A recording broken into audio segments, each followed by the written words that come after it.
Being born into the new South Africa, I thought that things would be different, where the colors of the rainbow nation can extend beyond black and white.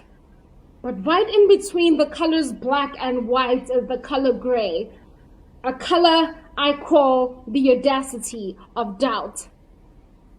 This very color that has the audacity to force its way through the roots of a woman's scalp who has cared for it so long, reminding her of her biological clock.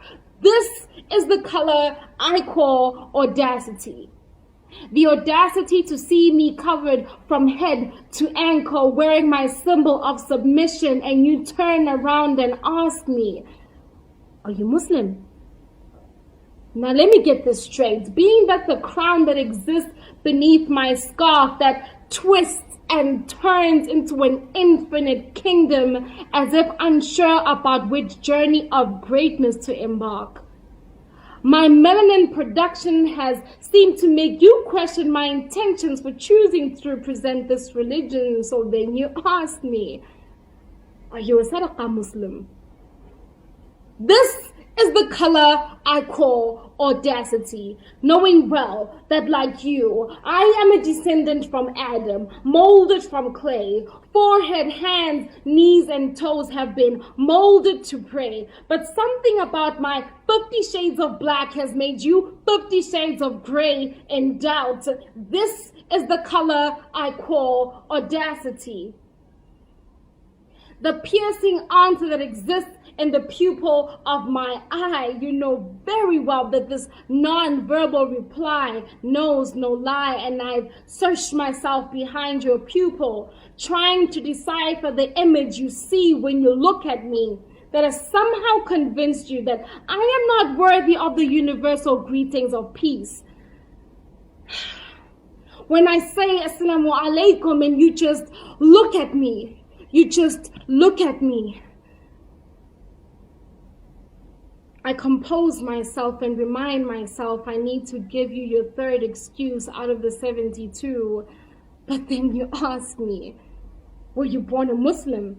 And my wit pushes me to respond, "Well, weren't we all?" But somehow you believe that the soul that exists within the body of me is not worthy to believe, knowing fully well that the conviction that pushes through my lips leaves no room for any gray areas of doubt. But hey, this is the color I call audacity.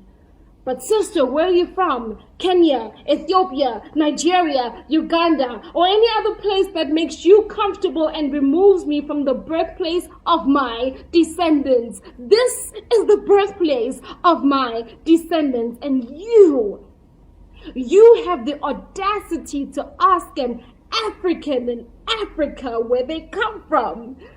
This is the birthplace where the borders only exist in your mind. I mean, you can't honestly be that ignorant and blind. Now, realizing my impatience, I realize I still owe you 68 more excuses. Now, during this demeaning session of interrogation, I feel suffocated in this confined space I call your brain, where I ask myself, do I really owe you an explanation of what my heart contains?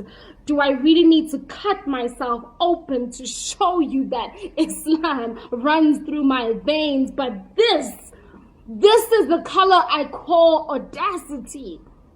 Do you know how to recite Surah Al-Fatiha? Recite it for me. 65 more excuses to go.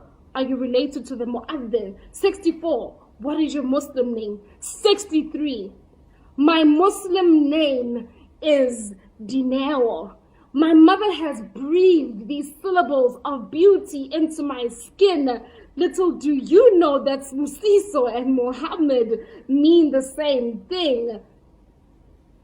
But sister, you're not like the rest of them. 62, you speak Arabic so well. 61, my patience is wearing thin, so before you mistake my assertiveness of this nonsense, you label me ghetto, ratchet, or label me with the angry black woman syndrome.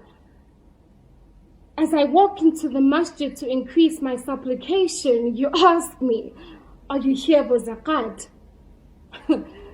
60, 59, 58, 57, 56, 55. This counting has become a time bomb waiting to explode. I've stopped counting and I've reached to 1, and I allow the cooling of the Zamzam water rush through my thoughts, and I remain silent. I remain silent as you did when the blood of innocent souls was shed by Al-Shabaab in Kenya. I remain silent as you did when Boko Haram would not bring back our girls. I remain silent as you did when Trayvon Martin, Sean Bell, and the warriors of Marikana were killed. But this is a different type of silence.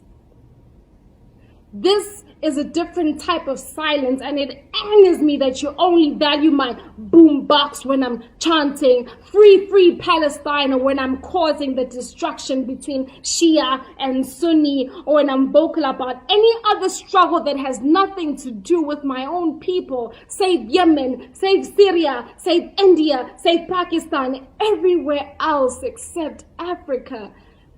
If you ever doubt the genesis of my existence within your knowledge, remember God's gift to Abraham, the first mother, our princess Hajira.